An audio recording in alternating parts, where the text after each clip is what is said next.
Before 2026 shows up, you should meet it. Welcome to MINDSHiFT Monday, where we don't wait for the future to happen.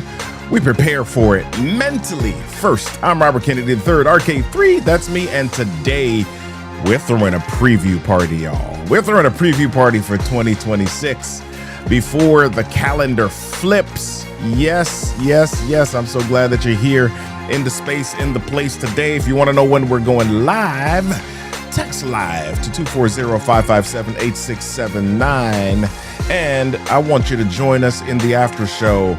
Go to MINDSHiftMonday.com/Zoom, 8 o'clock on the nose, right after we're done here. So glad that you all are here this morning. Dr. Lorinda, so good to see you. Eugene Herbert, good morning to you as well on LinkedIn. Johnson, so glad you are here on Instagram.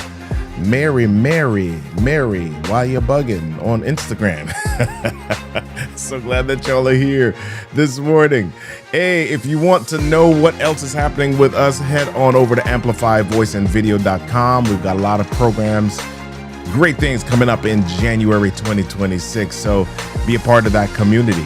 It's going to be great. Hey, you don't stumble into a great year. You see it coming. Let's jump on in and do the show. Come on.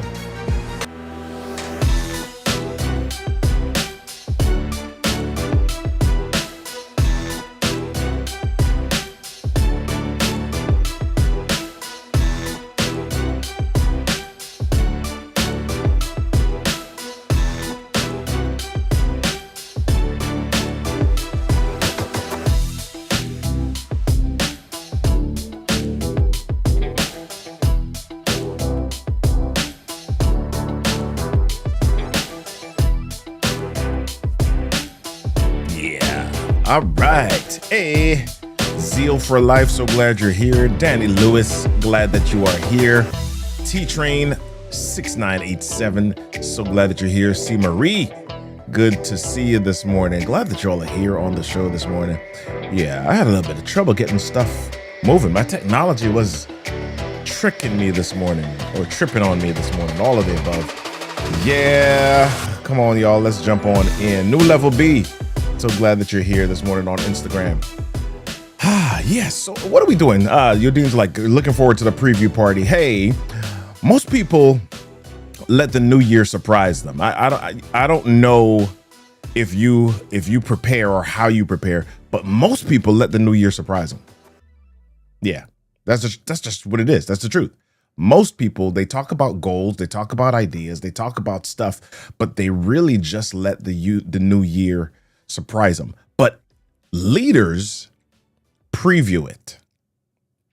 Athletes visualize it. As a speaker, I rehearse, and when I'm rehearsing, I'm putting myself in the moment. Here's the deal. Your brain really doesn't know the difference between a vividly imagined future or a real one. So today, let's preview it. Judy Schneidman, how you doing this morning? So glad you're here. So let's start with this. Let me share it this way. My son is training to be a pilot. And when we went up to visit his aviation school first, there was some great stuff that they took us through. We saw some amazing things. They had an airport at the university. And when we went to the airport, we walked into this room and there was this machine. It had hydraulics. It had all sorts of stuff. You had to take a ladder to go up to it. It was like an amusement park ride inside of one room. It had hydraulics. It had screens. It had gear shifts. It had all sorts of instruments. It had all sorts of stuff. It was fantastic. It was amazing. It looked next level. It looked like the future. Like I was inside of what's the movie? Terminator. It looked amazing. It looked awesome. And I was blown away by this machine. So they take us from the airport and they take us to the school, the aviation department. And inside of a room in the aviation department is a set of computers, maybe about 6 or 7 of them. And each of these computers has in front of it an instrument panel that looks similar to what you might see when you go into the cockpit on an airplane. I don't know if you've ever been inside of the cockpit of an airplane, but there's a lot of stuff in there. A lot of stuff to pay attention to, a lot of gauges, a lot of meters, a lot of numbers, a lot of stuff. And the person that was taking us through this tour talked about the simulator. He talked about the smaller computer simulators and what it would take to become a pilot. But there was one activity that he said was super important and was something that they would do even more than working on all of these computers.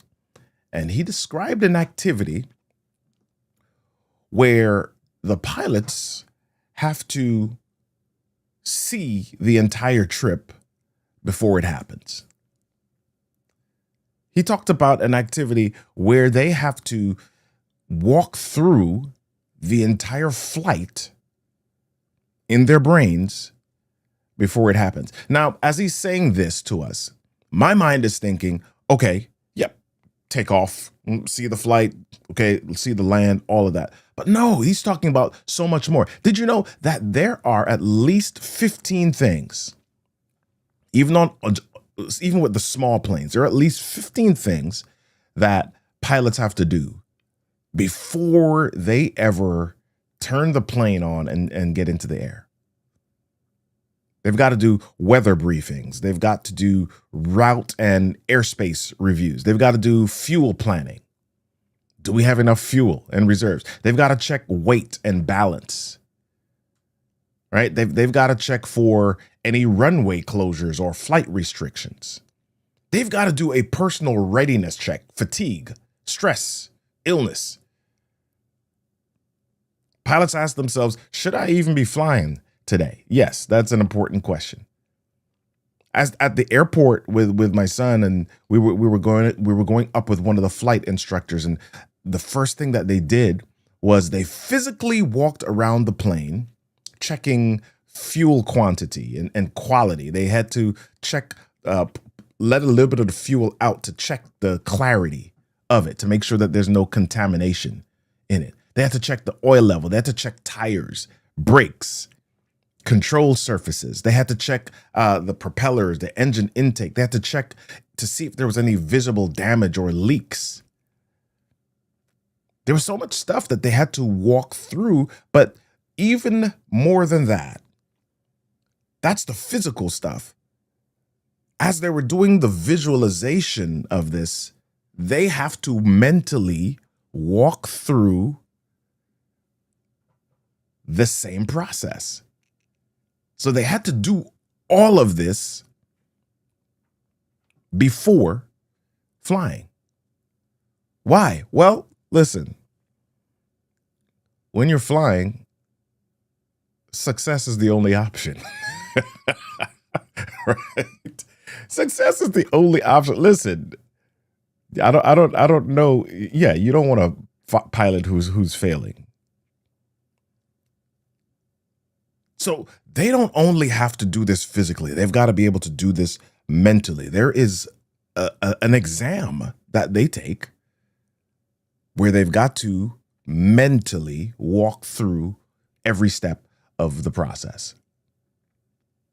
I remember listening to John Elway, Hall of Fame quarterback, National Football League, talk about how he prepares for games. And one of the things that he said was he visualizes every single thing that happens in the game. And he visualizes it with such detail that he sees the rotation of the ball as the ball leaves his fingertips. He sees the threads of the football and the way that they're turning as the ball is going through the air into the end zone. He's seen this before it happened. And so that activity, that exercise, here's what happens when you're able to do that. How many of you have ever had a moment where you've said, or you've had this feeling like, wow, I've done this before, or wow, I've been here before, even if it's your first time doing it? right? Because every time you do something, the very first time that you do it, there's an emotion, there's an unfamiliarity that happens with it where you're like, whoa, this is new. So if I'm able to see it before it happens, then I don't have that, oh, whoa, this is new moment every single time. Right? And so that's the importance of doing this. You perform tomorrow what you picture today, right? The future rewards the prepared imagination. But most people don't do this. Most people don't do this. As we're talking about 2026, Udine, as we're talking about 2026, as we're talking about the new year, as we're talking about the new season, and this is an amazing time, right? I love this time of year. Not only do you get to slow down, you get to spend time with family, but you get a chance to think about what's next. You get a chance to intentionally think about what's next. But a lot of us do this on a surface level. They're like, okay, yep, I wanna go to the gym. Yep, I wanna lose weight. Yep, I wanna get a new job. Yep, I wanna make more money in my business. Yep, I wanna do these things. I wanna get some new clients. Yep. But we don't visualize the detail of it. We don't visualize the micro steps, the small pieces that it takes to get to that. Why not? Why not? Here's what happened. Most of us have trained ourselves that we have lost the power to be creative and imagine. That's for kids. That's for kids. That's for little kids. Only kids are creative. Only little kids think outside the box. Only little kids think of stuff that is ridiculous. We've trained ourselves that we've lost the power. We've told ourselves that we've lost the power to be creative and to be imaginative. So when we think about our goals, we don't think about the details of the goals. We don't imagine the little pieces of it. We think about something surface, what we want. And here's what that leads to. People wait for clarity instead of courageously creating it. Ooh. I got to tell y'all this. I don't know what your spiritual leaning is, but I had been praying a prayer in my business. I had been praying a prayer. I was praying for clarity. I wanted to get some clarity about some steps that I need to take in my business, or that I want to take in my business. I wanted clarity about which step to take. I was feeling a little bit out of sorts and not sure what to do next. And I was praying for clarity.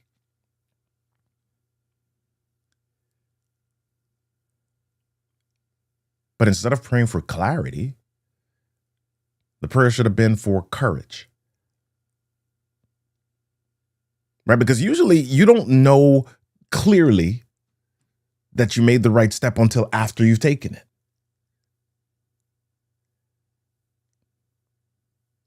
And that's what happens a lot of time when you find yourself waiting, you're waiting for clarity. You're waiting to see it clearly. You're waiting so that you don't have to act on faith or with courage. And so you end up being in your comfort.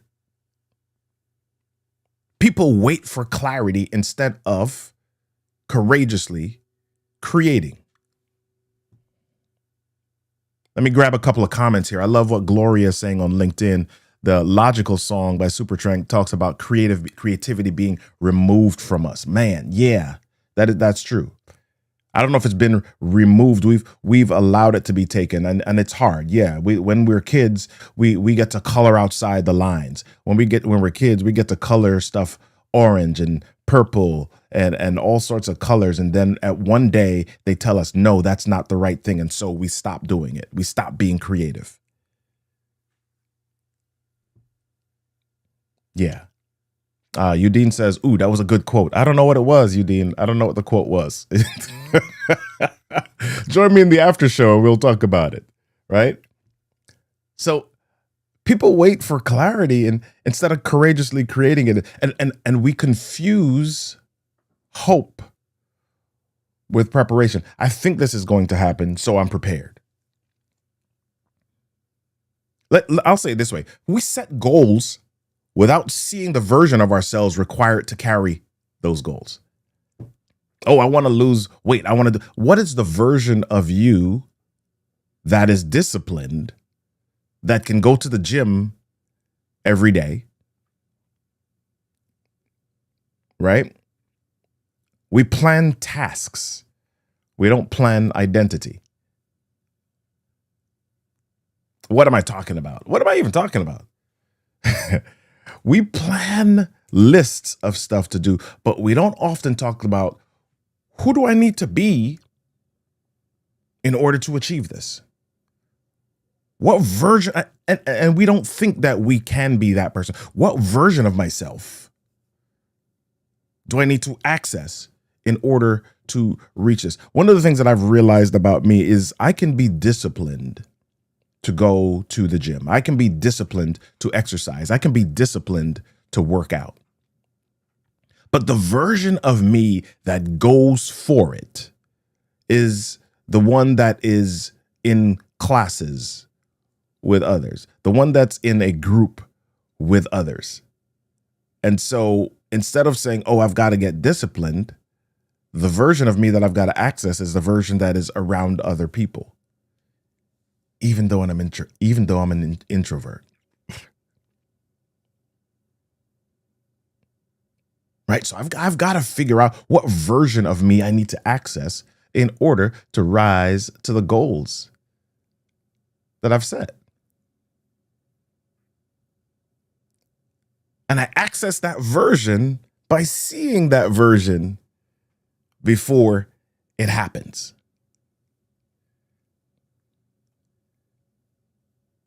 Michael Phelps, if you've never heard of Michael Phelps, he's an Olympic Hall of Famer in the pool, swimmer. And what Michael Phelps would do, he would visualize races so clearly that he could swim them blindfolded.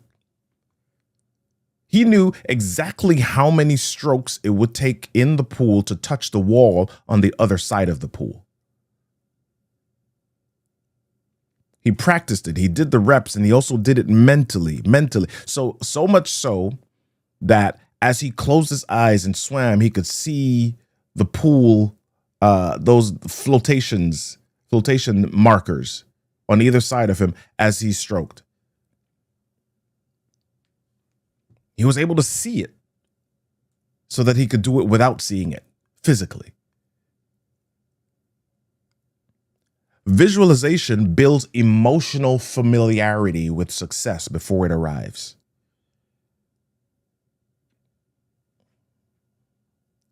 If I can see it, I understand the feeling that goes along with it, and I can work through any surprise of those emotions so that when it actually does happen, it's not a surprise to me. I'll say that once more. Visualization builds emotional familiarity with success before it arrives. Here's another one for you, Udine. Clarity is confidence in advance.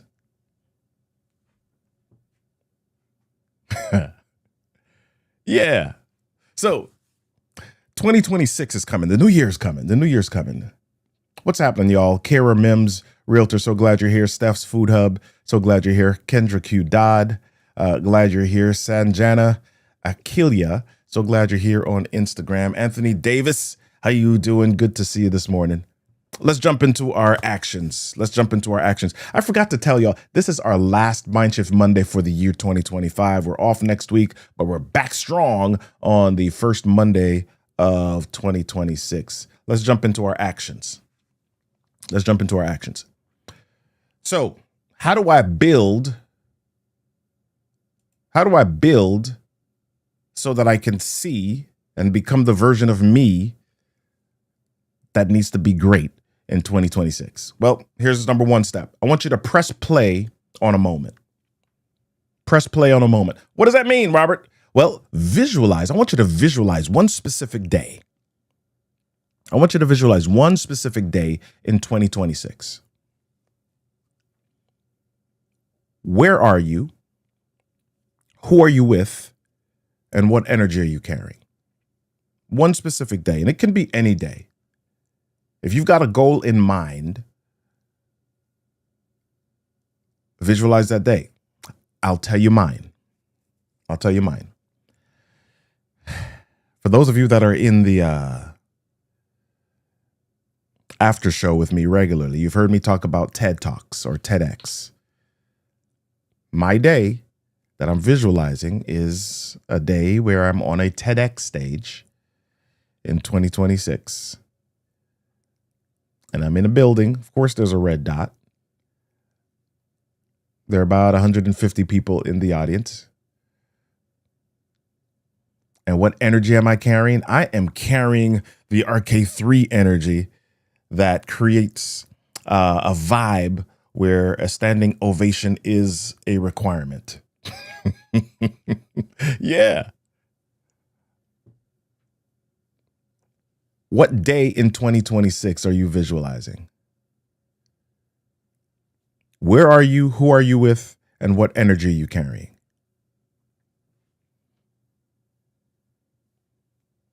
Number two. I want you to meet the next version of you. Press play and then meet that next version. So who is Kendra 2.0? Who is Ina 2.0? Who is Dr. Lorenda 2.0? Who is Judy 2.0? Who is David 2.0? Who's Stephanie 2.0? If I've got these ideas, if I've got these goals, if I've got these inspirations or aspirations, how do I speak? Quite often we are careless with how we speak. We're careless with our words. We're careless with how we show up. But if I'm intentional about that, if I'm stepping into the 2.0, the 3.0 version of me, how do I speak? What does that next version of me look like? How am I showing up? And this is not just in that one moment. This is on a regular basis. How am I doing this? What is it that I need to protect? What energy do I need to protect? When I say protect, that may mean that in order to access that next version, there are some people or some environments that I'll need to stay away from. Ask yourself this third question. What do I no longer tolerate? There's some stuff that you've tolerated that has kept you from accessing your version of success. The other day, I was on social media scrolling, and as I'm scrolling and looking at some stuff, and I realized I was having certain internal feelings. I may not have verbalized them, but I felt certain things inside. And what I recognized was that I was giving time to the highlight reels of others. I was spending time scrolling and feeling feelings about certain things that had nothing to do with me and were not productive for me. So I made a decision to no longer tolerate myself just doing that mindlessly.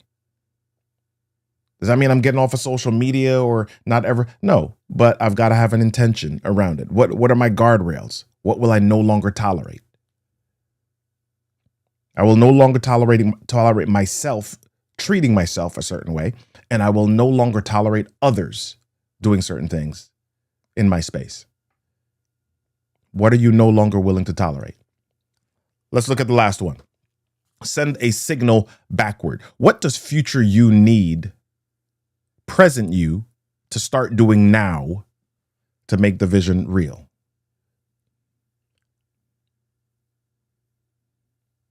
What does future you need present you to do now to make this vision real? Because we are masters at putting our goals off until the future. Oh, yep, I'm going to start January 1st. Oh, yep, I'm going to start Sunday, the first day of the week.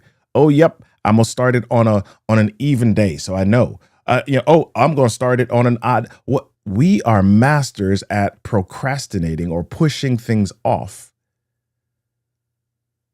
But as I visualize it, what does future me need present me to begin doing today in order to make this real? My gosh, we got only about 2.5 minutes left here. Listen, y'all, join me in the after show.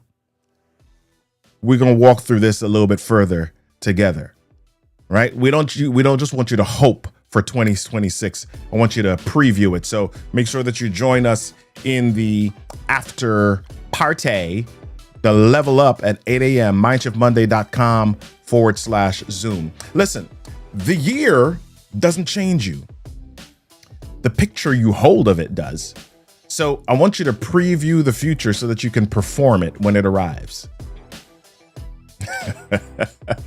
You've got the ability to do so much, and that begins with you seeing it before it happens. We're just about to hit a new year. What do you want it to be? Who must you become to be it? Can you see it?